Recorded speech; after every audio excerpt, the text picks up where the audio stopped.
People like to say, have a good day, and it's a nice sentiment, but it's a fixed perspective that can put a lot of pressure on us. It's also really hard to define from person to person. What about instead if we ask ourselves, how can I have a better day? At work, at home, in life? That's what this show is all about. The Have a Better Day podcast comes to you from Boon, a personalized coaching platform that helps businesses everywhere to support the whole humans, which are their employees. We have our pulse on what employees are dealing with in today's workplace, and we want to share those insights with you. Welcome to the Have a Better Day podcast.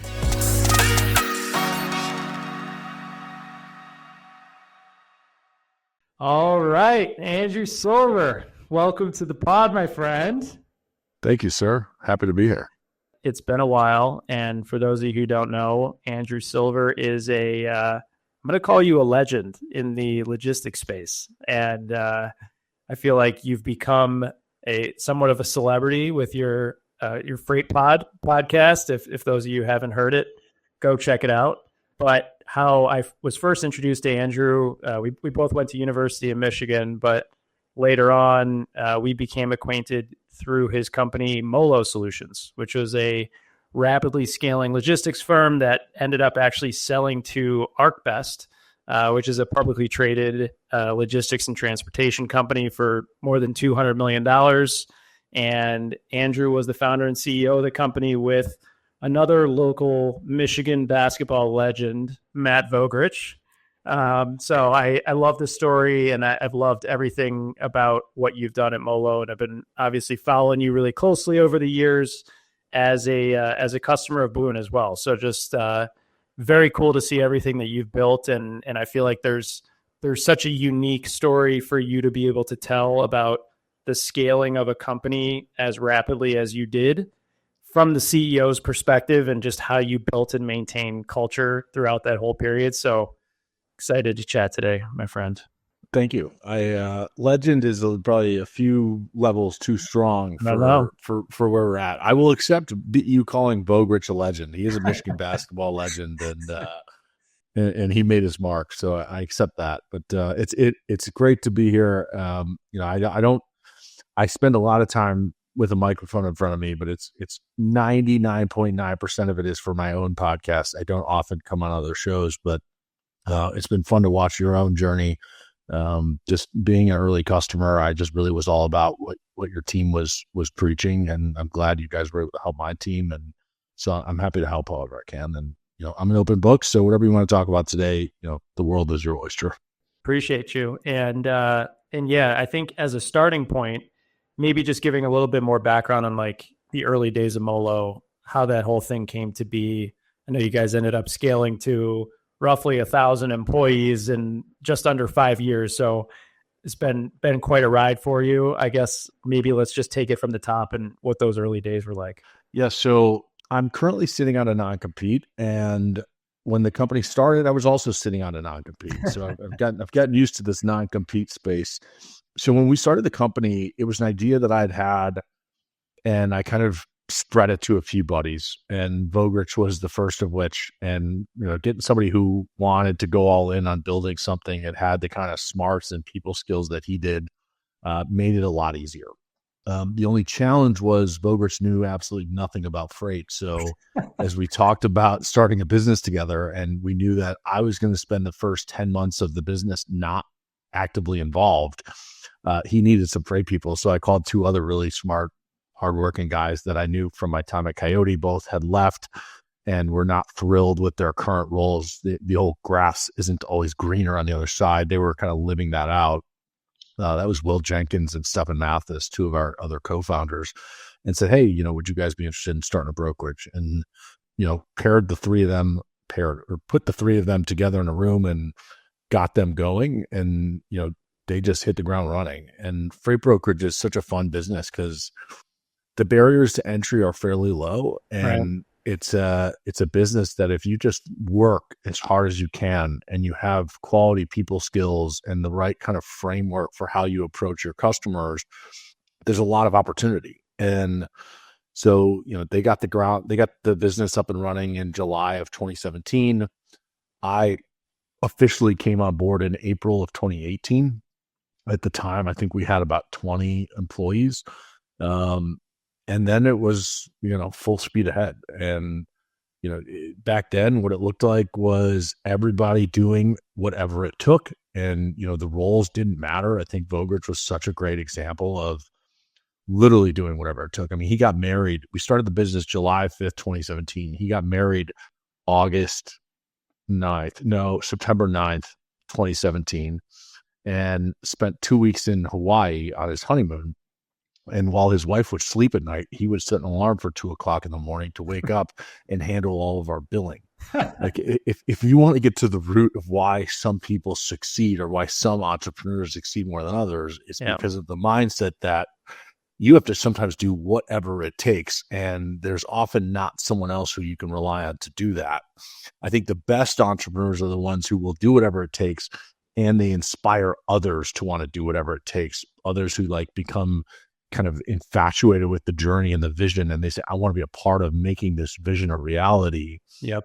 And I think that's one of the things that we did really well. And I don't want to say it as if it was a skill of ours, but Matt was an exceptional leader at just doing the work and never being above the work, and then getting other people to want to be a part of that.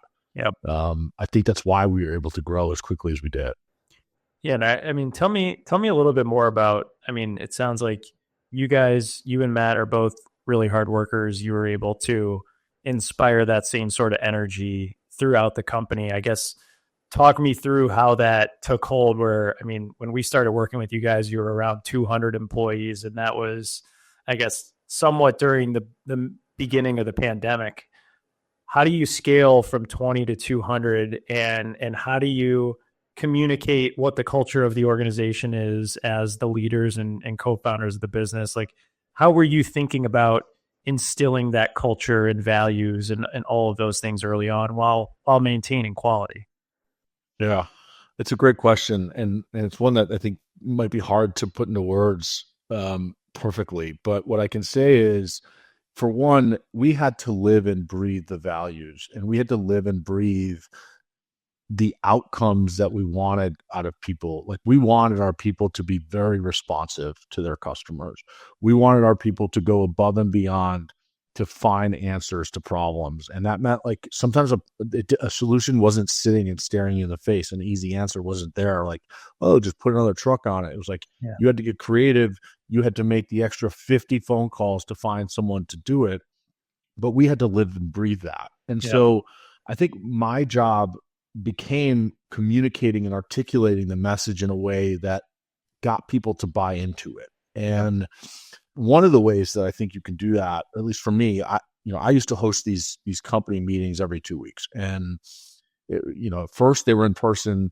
And then by the time we reached Zoom culture, it was just, set up a Zoom for a half hour, and I would probably take 20 minutes and just, get on my soapbox. And what I always tried to do was articulate a message that aligned to the vision and what we were trying to accomplish.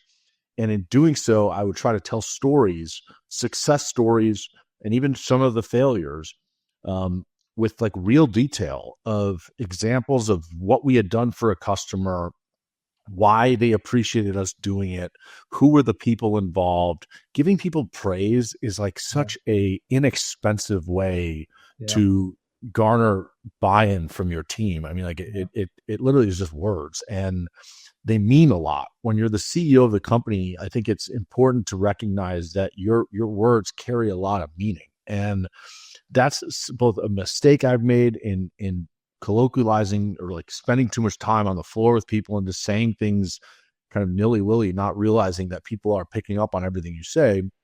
But more importantly, in a positive way, leveraging and harnessing the power of that by constantly trying to find ways to give people recognition. And my point in this is all to say that if I wanted people to do X, Y, Z, I needed to talk about why when Joe did X, it made this one customer really happy, and that customer then gave us more business. And when they gave us more business, that meant more opportunity for everyone. It meant we could hire another person. It meant we could promote another person, and this person got more commission.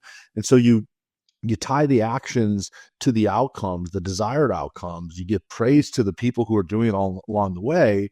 And what that does is it makes other people want to participate. It makes other people want, like everyone's thinking, am I going to be the one that gets praised today? Am I going to be the one he talks about? I had a great week with this customer and that one. Maybe he'll mention that on this call. Yep.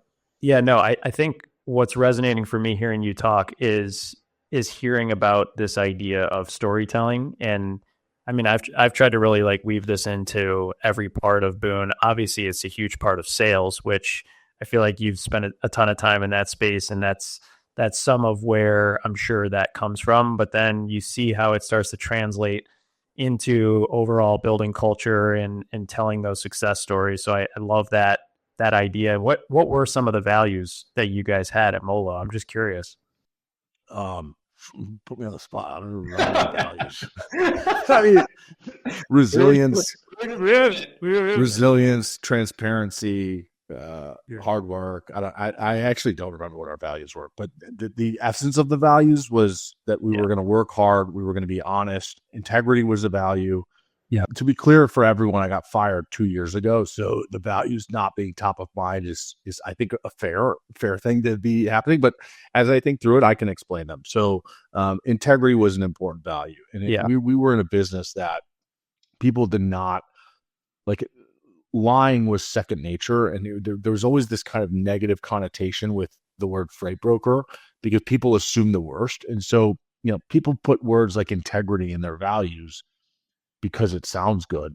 Yeah. But like, what are the rules you employ throughout your business that people have to follow that like articulate the values? And what I mean by that is, for one example in the freight business is sometimes a truck driver goes to deliver a load and the expectation is it'll take 2 hours at most for them to get unloaded. If it takes longer than that, you have to pay them a certain amount per hour, maybe $50 an hour. And one way that some brokers make money is they lie during that part of the transaction, where they just kind of screw over the carrier and say, I'm not going to pay you. So part of having integrity, in my opinion, is having rules in the business that safeguard against actions like that. So the challenge of our business and opportunity is it can be very entrepreneurial. I can give a sales guy a job or gal, salesperson a job, and they have a lot of autonomy to make decisions to build the business the way they want. And in a lot of ways, that's a positive. The challenge is if you want your business to have an identity and one that is rooted in your values, you have to either trust that people will make those decisions on their own that are kind of tied into the values, or you have to have a system in which you can govern the people in a way that allows you to make sure they are acting out the values. And we chose the latter. I don't know if it was me being having control issues or just kind of the way we wanted kind of control over our business. But we had a lot of rules in our business that lended to integrity. So I think that's kind of the best example I can give that, anybody who's setting the values for their business, don't do it because it looks good on a piece of paper. Do it because one, you're capable of acting out those values, not just once in a while, but consistently. And two, you can actually govern your business in a way that aligns to those values. Otherwise, once they contradict, you lose a lot of trust among your customers. 100%. And ironically, being integrity based is one of our values as well. One of the little things we do to weave that into our day to day, we have our weekly team huddle, and ties into another thing you were talking about, which is recognition. We do a weekly kudos of somebody that tied into one of the Boone values, and that one person who's getting kudos is then giving it the next week. So it's just an easy, consistent way to keep the values front and center for everybody while also promoting that recognition in front of the entire team. So it's something that we've made a big effort at Boone for sure. And I think which kind of brings me to our next point, which is you were scaling from 0 or from 20 to 200. When did you guys get to 200 employees? By the pandemic period, early pandemic?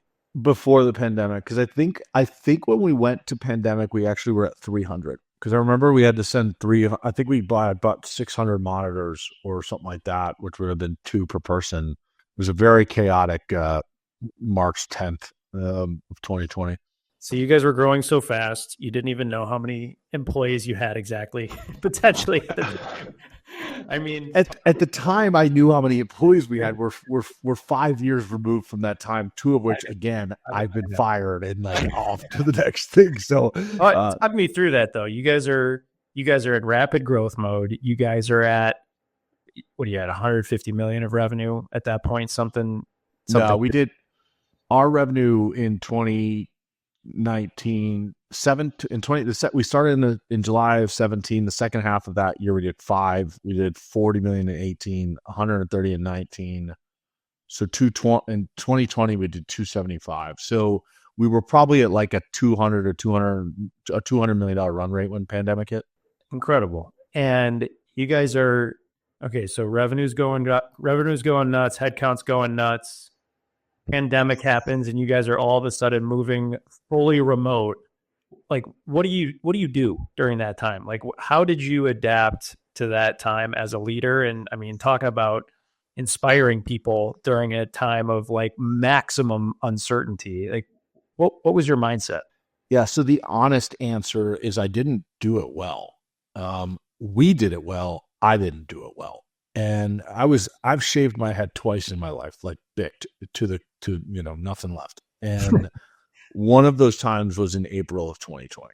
And a sign for my friends, if you see me shave my head, I'm probably going through something. So, well, right now I'm running out of hair up here. So there might be, there will be a different reason. With the headphones, it helps. But my point though is, for one, we had to get very focused, right? I mean, sending 300 people to work remotely in a business that actually grew during the pandemic. And some of it was because of the way in which we carried ourselves, but some of it was market related. And the fact that we were very heavy in food and beverage and grocery retail. So those initial months when everyone's panic buying toilet paper, there was a need for additional freight moved. And this is the time when chaos happens, is the time when customers would call the people they trust the most. And so I think one of the things I did well was continue to articulate a message that got people bought in. I mean, it was a message rooted in empathy, first and foremost, for everything we were all going through, the amount of uncertainty around what the hell was going on. I remember I was actually calling it COVID-19 because I don't know, it was just what I thought it was. But the point was, like, anytime I would get in front of everyone, it wasn't just like straight to business. It was like, hey, like, let's make sure we are okay. Let's make sure we are checking in on each other. I know everyone's at home. Some people have a lot of space. Some people are sharing with 3 other roommates, and it's loud and it's very anxiety ridden and probably frustrating. There's a lot of emotions showing up that don't typically show up at work. So, like, let's try to have as much grace for one another as we can through a challenging time.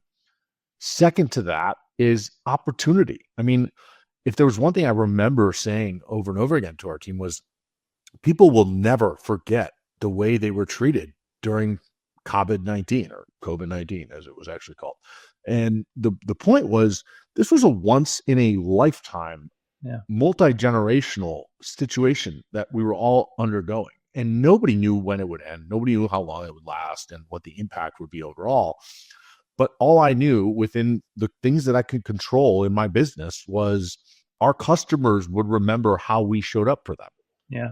And our customers would remember how our competitors showed up. And so for me, it was important to drive home the message that right now, at the onset of COVID, more than ever, we had to stay dialed in and stay focused. We had to look out for one another and work with one another to make sure we were okay. But we also had to make sure we got all the work done. Yeah. And our work doubled overnight. I mean, we had companies like Aldi that we hauled a lot for, and we went from hauling 50, 60, 70 loads a day for them to 150 overnight. And like, that's a big undertaking. Yeah. And I always look back on COVID and I'm like fortunate in the early months that it was so remote, because I was falling apart personally. And if I had been in the office, if people had seen it, I would have lost a lot of faith from people. But the benefit of Zoom is, like, my life could be an absolute shit show outside of this little box, and you would have no idea, as long as I could show up for 20 minutes and give you a speech that got you fired up about what you needed to do next. Yeah. Where I'm grateful is my partner, as always. As I was the up and down, he was the consistent, we got to get the X's and O's. We got to get them done. Yeah. And, I remember there were nights he was staying up till 2:00 in the morning doing the work of a frontline low-level employee, scheduling loads. Like that's a job that's given to kind of some of the earlier employees in the business. It's not a high trust job. It's fairly basic. Yeah. You're calling just to schedule what time is an order is going to be picked up or dropped off. But he was doing it because the business needed it to be done. And that's where true leadership shows up in times of chaos, is like everyone's looking around like, what should I do? And they see the president and COO of the business is in there doing the hard work, that the work that nobody wants to do at 1:00 in the morning. Yeah. What message does that convey to the rest of the team? Yep. Like 100%. we had other departments who were way less busy because, marketing, they didn't have a ton to do at this point. Yep. And they were all willing to jump in and support other parts of the business that were exploding. I think largely in part because they were bought into the message I was communicating, and they were bought into the way in which people like my partner were carrying themselves every day in the business. Yeah. Yeah. And I think a few things, like one, showing up on Zoom and appearing like everything's okay, but really you don't know what's going on. And I think I always say to myself, like, never assume as to what somebody is trying to say, because you just never know. And also you just never know what they're going through. So I think, we see that a lot in our day to day, where it's like you start to make certain assumptions about why a certain thing is happening or why a person is saying a certain thing, but you really have no idea what they're going through and what's going on behind the scenes. And I think the other thing is, like, we hear a lot about the term work-life balance in this business. And I think, maybe not, but I feel like most CEOs I talk to, they want to provide some semblance of work-life balance to their team. But it almost sounds like in a certain element, the way that you guys were growing, sometimes it's not even possible. Like sometimes you gotta just find a way to get it done. And it sounds like you guys just kind of employed that mentality at all times, which is, what it takes to win in this business. Yeah. 100%.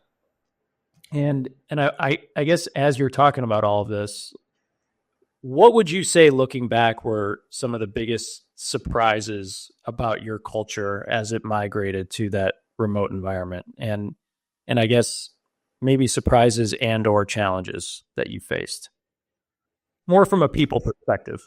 Yeah. So my philosophy on remote has changed quite a bit in recent years. And I was one of the most pro-remote CEOs out there day one. And my perspective was, in the way in which our team showed up when we were forced to be remote, was one of the most impressive feats I'd ever seen. We did so well that year. Our business doubled. We won a lot of awards from our customers for supporting them in a way that others weren't. And I was just truly impressed. And my philosophy was, these people had earned the right to continue to work from home. Like, who was I to take that away from them? They continued to perform at the highest level under the most challenging conditions. Why should I force them to come back? The problem is, when your business doubles and you have a set of 300 people who understand your culture, they live and breathe your culture, but then you hire 300 more people in the span of a year and a half, which is what we did. 300 people who were in the office with you prior to the pandemic. Well, you had 300 people who grew up in this business together over the course of 3-4 years and had developed a culture together as a group. Right. And they learned that culture by being in a room with people and like watching how people did stuff and seeing what worked and what didn't, and then, replicating and building on it to make it better. Yeah. The challenge is when you go from 300 employees, all of whom you've trusted and you've seen them do great things, to hiring an additional 300 in a year and a half, all of whom are going to learn everything remotely. Yeah. It wasn't the same result. Yeah. And it just is really hard to build culture in that setting. And my belief, which was wrong, was if we got the nicest office situation possible, then and like created the perfect environment, not perfect, but like a great environment, the right people would want to come back. Yeah. I was wrong about that. And you're If you seeing a lot of employers do that now. They're basically trying to create a destination for their office. It won't work. Anybody who's thinking about it, don't do it. It won't work. People, if you give someone the option to sit on their ass at home and not get out of bed to like spend an hour commuting, they will take that 80% of the time. There are some people who prefer the office. I mean, one of the things I learned through this process, I spent a lot of time in one-on-ones with frontline employees. And like, I distinctly remember this example where I had a back-to-back one-on-one meeting. One was with a guy in the office and the next was with a guy remote. And the stories they told me, the guy in the office was like, I'm so glad we are back in the office. I'm having the best months of my life. When I was home, all my distractions, like my Xbox and, my girlfriend, like all these things were just constantly in my face. Yeah. And it was hard for me to get focused. And so like, I'm just grateful that we're back in the office. I'm having the best months of my career. Yeah. 10 minutes later, I have a Zoom meeting with someone who is literally in their mom's basement and it's like dark. And he's like, I'm so appreciative that we're allowed to work from home. Like just the distractions at the office, man. Like I can be social and then I'm talking. I just could never get work done because there's so much noise. Everything's going on. And again, I'm talking to someone in a dimly lit basement. And he's like, I'm having the best months of my career. Yeah. Like I'm performing so well without all these distractions. And what I learned from that dichotomy is that like, it's different strokes for different folks. There are different things work for different people. And the ideal utopian society is that you could give everybody the environment that puts them in the best position for themselves to be successful. Yeah. The challenge is that utopian environment, I don't think it exists. Yeah. Because for people to get what they need out of an office, there need to be enough people. Right. There need to be enough. You can't just have, it's not just the space that creates the environment for someone to do well. Right. It's the ability to osmotically learn from everybody around you, to engage in those quick trainings that aren't pre-scheduled, where it's just you see a leader, you have a question, you go ask them. Yep. And they're quick to answer. And like, there's a lot that needs to be existent in an office for people to get the most out of it. And so that's where it becomes a really tricky equation, where you can't just say, do whatever you want, whatever you're best at, go do it. Right. Because if only 20% of the people choose to come into the office, you don't have what it takes to have that kind of magical environment. Right. So I don't have a great answer. When my non-compete ends and I get to start another business, like I will be very thoughtful about how we create the right environment. But I would say the first few years, I'm probably heavily leaning towards an in-office environment, and then some way for people to kind of earn the right to be out of the office more. And then also having flexibility. I think one of the things that I appreciate is people, felt more comfortable in the Zoom world or in the remote world to take care of things they need to take care of, whether it's an appointment here or dropping a kid off here. And it's like, can we be flexible in a way that allows people to take care of what they need to, get the stressors out, so that when they do get to the office, they can be fully here and fully engaged in what we're doing. Yeah. Well, and I think one of my questions for you was going to be, if you started a new business tomorrow, what would you do between remote versus hybrid versus in office? I mean, it's I think the majority of business leaders are, I think, along a similar lines of where you're at right now.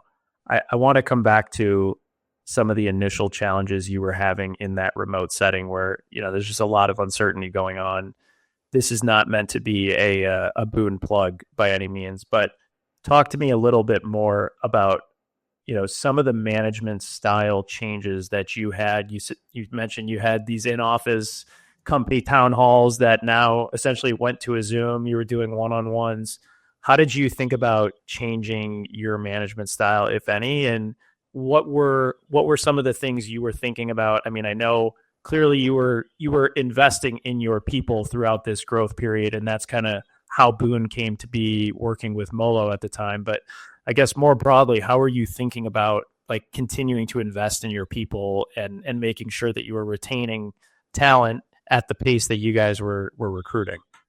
Yeah, I mean, listen, I'll do the Boone plug for you. Boone, the idea for us to use Boone was a product of my own struggles mentally. And like, I was a very broken person. And then broken is not the right word because I don't think anyone's broken, but I really struggled in a lot of ways personally. And I had this kind of fallacy in my mind that as long as I was successful professionally, the personal issues didn't matter and they would go away. And that was such a terrible mindset to have because it just allowed me to keep bludgeoning on my path, causing pain to myself and others along the way without dealing with what was going on in here and more importantly, like in here. And I think as men, we're always kind of, there's a expectation that we're so mentally strong and that we have control of our emotions. And the result of that is we suppress our emotions for many of us, for such a large period of our life that we are incapable of maturely expressing them in a way that is like allows us to connect with people rather than break apart from people. And so what I realized is like, if I want my people to be at their best, like in terms of how they show up at work, they need to be focused on how they are in totality. And that means like having as much help as they can get. It's crazy that we try to figure all this out on our own. Like you can pay for someone to help you with these problems. And in some cases, I understand people can't pay for it.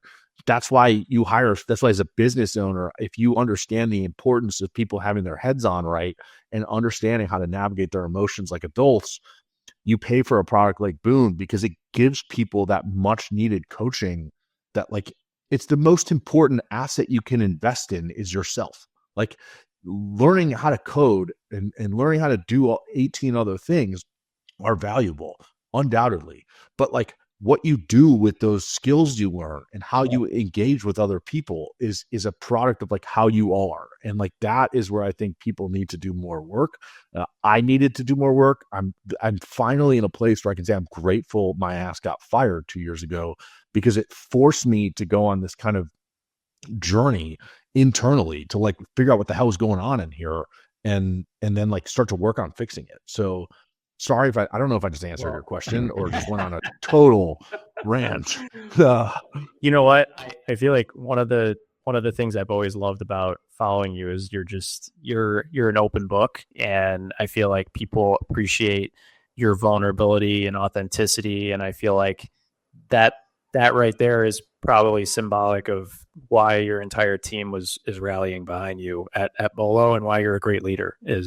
I think it's almost a prerequisite. Is like, are you gonna walk the walk with all of this sort of stuff that you're asking me to do? And I feel like you have a unique way of articulating these sorts of struggles in a really empathetic, but just inspiring way. So I appreciate that. And I want to come back to you talk about your firing. I think there's, just to give some background on folks, Molo grows to about 600 employees at the time of your sale. Yeah, 600 employees, 625 million in revenue. Okay, so 600 employees, 625 million in revenue in just under 5 years, or 5 years. So just an insane story. Sold to ArcBest, which is a publicly traded company. A lot of founders don't, they're not able to work as smoothly under new ownership. You weren't used to having a boss. I mean, tell me what that time was like, where it's, you're, and I understand you're under non-compete, but you're going to work for a publicly traded company now. That's a lot different from, Andrew being the founder and CEO at Molo, scaling that on his own. So talk me through that as a founder and what that transition is like. And, what were the biggest things that came up for you? It was really hard. The biggest thing that came up for me by far was a result of my Enneagram test I did with my executive coach, which I'm an Enneagram 8, which is an active controller. And what I realized in going through that process with her was I do not like when I'm not in control of my situation. And as someone who had an underdeveloped ego and just not the emotional depth or maturity to navigate really turbulent waters surrounding control, I was like, I was like an animal in a cage. And on things that I was frustrated about, I was not able to effectively navigate those challenges in a way that was productive for both my new boss and myself. And so I fought with him a lot. And, I think what I can appreciate is there was no ill will from either side. Neither side was trying to take advantage of the other. We were just two sides incapable of connecting in a way that got us to like a desired result. Instead, like I was way too focused on blame. And when issues would come up, I was way too focused on, see, I told you so. I was right. Yeah. You were wrong. Like, and that's just unproductive. It doesn't work to a resolution. And so, I look back on it and like my only regret is that I hadn't invested enough in myself personally over time to be emotionally capable or intelligent enough to navigate these hard times in a way that would be productive. Because I didn't have a boss prior. We did what we wanted. And like when we wanted to go aggressively in a certain direction, we didn't ask anybody. Matt and I checked ourselves. Matt and I were really good at yinning and yanging, if that doesn't make any sense, but at being a yin and yang for one another, in that like we disagreed on plenty of things, but we always got to a place of alignment on how we were going to move forward. Yeah. In this new environment, like we were acquired and we were trying to figure out, we took over like 300 of their employees who were going to now work for us. And I didn't give them a loud enough voice for me to understand like what they were really going through and how to make sure they were happy. And, listen, that it didn't kill the business. It just it killed my involvement in the business. And I understand why over time, like they decided, hey, you got to go, because it was not constructive how I was carrying myself in conversations with them, because I was frustrated and like things weren't going the way that we had planned. And you realize when you sell a business with 600 employees and I don't know how long the contract was between us, probably 80 pages, maybe more. But like, there's a lot to iron out. There's a lot to agree on. And even if you think you've agreed on everything, situations will come up that you didn't expressly agree on, but like maybe they're kind of summarily agreed on through, some other context. Yeah. And you could spend all that time going through a contract and be like, well, no, you said this and I said this and you said this. Or you could work together to figure out, okay, this isn't what we expected. How do we move forward? And too much of the former, not enough of the latter, doesn't get you the results you're looking for.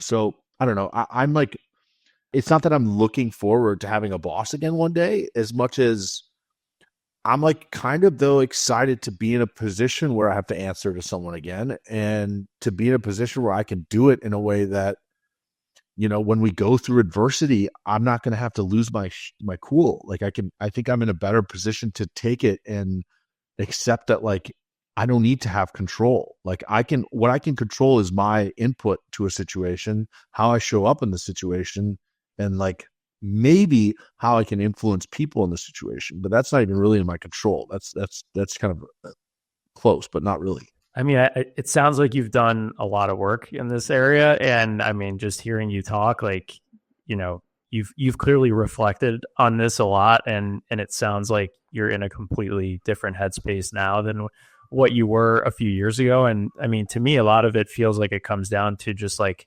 really foundational self-awareness as to what your tendencies are and how they show up and how your triggers show up in different areas. And the more you see those triggers arise with that self-awareness, you start to be able to articulate it in real time. And maybe you still do, get into an argument where some of these things come up, but you're able to at least repair afterwards, and you're able to understand where things are happening from. So I think the nature of every relationship just evolves when you have that kind of self-awareness. So it's really amazing that you're going through that. And, to your point about wishing you did this sooner, like our mission at Boone is like, you got that Enneagram executive coaching test that, my guess is that was an exorbitant amount of money that you or the company paid for that resource. our vision is like executive coaching should not be available to 3 to 5 people at a company. Like there has to be a more scalable way to do this, because imagine if all of the managers or all of your high potential leaders at Molo or whatever company you were working for had the ability to go through that process that you just talked about. Like, what is the ripple effect of that on the company? So it's massive. It's massive. I mean, if you think about companies like mine with 600 employees, we had 70 or 80 managers. Yeah. Those are 70 to 80 people responsible for other people, and how they show up. And a lot of what they deal with is conflict and conflict resolution. And if they're incapable, they don't have the EQ to navigate two people on different sides of a conflict and bring them to a resolution, all you are doing is fracturing your culture in some way, shape, or form. So I wholeheartedly agree that like everybody should be getting this kind of support, and it's available. I mean, companies like yours are doing it. Like, not to make this a commercial for Boone, but like I can't express enough. If people were to ask me like the biggest lesson from scaling a business very quickly, it's that like, if you don't invest enough in your people, especially in your management, for them to become good managers, and by good managers, I mean people who can relate with, have compassion for, and be supportive of other people, like you are just like cutting your legs out from under you so unnecessarily. And I understand why it's hard to like determine the ROI on an investment like this, because you're not going to see how much money you saved or how much money you gained by getting two people to resolve two A players who hated each other because of a conflict, to resolve it and then be on the same team again. There's a lot of value in that, but you won't be able to articulate it in dollars and cents. Yes. Yeah. And that is candidly something that we sometimes run into, is like, what is the dollars and cents of it all? And I think, last question here, and actually potentially two more, but I guess, I'm kind of in this position with Boone where, and you would have theoretically been in this position with Molo too, where you built this company. I guess you started it in an in-person environment. I started Boone in a remote environment because we started during the pandemic. And now it's like, you're a small business that's operating remotely. There's no real going back right now. I mean, there is, but we've got people all over the country, all over the world. So I guess it's like, what is your advice to business owners and people teams who are trying to scale a company remotely right now, if they've committed to that path? So I would say the most important thing is be exceptionally deliberate about how you bring people into the company, because that first impression when someone comes in and they don't have an office to go to, and it's just the office, the environment they go into is your Slack community or your Teams community, whatever, whatever tool you use. It's not only underwhelming, it's like a maze, and there's not often clear direction on like, hey, go to this team and go to this for this. And it's more than that though. Like there's just not that kind of warm and fuzzy feeling. And I get why people want remote, and I encourage people to try to make it work. It's just really hard to build culture in a remote environment. You have to be so deliberate, and you have to try different things over and over again. And what works, you keep, and what doesn't, you toss out. But like, I understand some of this stuff is corny, but like, we at one point brought a comedian in to do a remote Zoom fun event, and like, I thought it was funny. Some other people didn't, but like, that's a different conversation about like what's appropriate. It was Jared Freed actually as one of the comedians we had. I don't know if his brother went to Michigan with us, but in any case, I just think I've seen it before where people come into a remote environment, and like those first few weeks, it's just like you're on an island. You feel like you're on an island. You're sitting 100%. At home, and it's just it's very different than what it used to be like, where you get to work on your first day and you saw all the people, you saw the dynamics of the different teams and the office, what it looked like. You just got a way different feel than you get now sitting at home on a computer in an area you're already familiar with. There's nothing new here. And, the only meetings I have are the ones you put on my calendar. And once I'm off and running in my actual role, and your engagement or onboarding team has kind of forgotten about me, Yeah. it's even more isolating if there's not really deliberate action to continue to create that kind of community-like mindset. Yeah, and not to mention the highest rate of turnovers within the first 6 months of somebody being at a company. So it's like an especially vulnerable period that we see from a lot of companies, and nobody's quite figured it out, but it does become that much more challenging in the Zoom environment. And Yeah. last question for you, I guess, just as you're thinking about like leadership more broadly evolving in this new era of work. I mean, you're talking a lot about EQ and having self-awareness and things like that. I guess if you were to pick 2 to 3 key takeaways on just how you see leadership evolving in this new era of work. I don't know how much you play around with AI.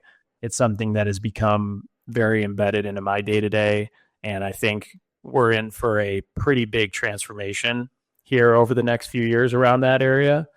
And I've seen you've done some pods with some folks who are doing some AI in the freight space, but how do you see leadership evolving more broadly?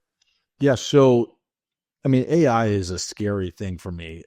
Once you start thinking about more than like 5 years down the road and what AI could look like, it almost gets daunting. And I need to shift my mindset on that. But I'm not a tech savvy guy. So like AI doesn't come naturally to me, which is part of the reason it probably gets a little scary. But you have to think about what are the things that AI can't do and what are the things that a computer can't do that make humans unique. And I think somebody was telling me about like something called attention is the answer or something like that. It was like the first white paper on affiliated with AI. I don't remember, but the point was your ability to get and maintain attention from people is going to become even more valuable than it is now, because it's just something that like AI isn't able to do. But to take it a step further, you're asking about leadership.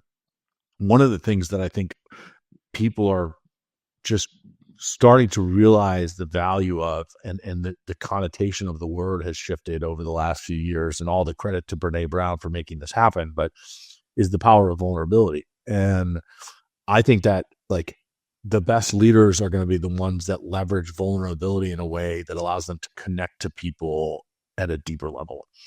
And that doesn't mean that like you come in and bring all your personal problems into work and throw them on people's laps. Yeah. Which is like maybe a step too far, but there's a way to allow yourself to be vulnerable that does authentically connect you with people deeper. And I think that will be the like number one part of leadership, that when you like look at why someone is considered a better leader than others, why do people follow someone more than they follow others? It's because like they are their authentic self in front of people. And to do that, you have to be vulnerable. You have to be trusting, and give people the opportunity to kind of see you for who you really are. And I think that to me is like the biggest unlock that is becoming available to people. And it just wasn't something that people talked about 10 years ago. Yeah. So. All right. Well, Silver, that was great. I guess ending the show, where can the audience find you? I know you got the Freight Pod. Maybe give you a quick plug on the Freight Pod real quick, but anything else you wanted to tell the audience? No, I mean, I just, the Freight Pod is my podcast where I try to kind of give myself to the world and shine the light on, industry veterans, CEOs, founders from the logistics space, whether they're at brokers, asset-based carriers, or tech companies that are supporting these companies. It's been a really fun outlet for me in the last year. I just hit my 50th episode, and while most of the episodes are me interviewing some people, sometimes it's just me on my own, talking about my life and trying to be authentic and vulnerable with people. So please check it out. It's available on all the streaming platforms or full videos on YouTube. And if you liked what you heard, if you hated what you heard, feel free to disregard all of this. And check out Silver on LinkedIn. I will say, as a follower, he's always got great thought leadership and just overall content to share. So check him out. And I know we'll be hearing from you soon on whatever comes next for you, because Molo was an incredible accomplishment, and I can't wait to see what's next for you. So just excited to stay in touch and appreciate you doing this, man. Thanks, man. Thanks for having me. All right. Have a good one.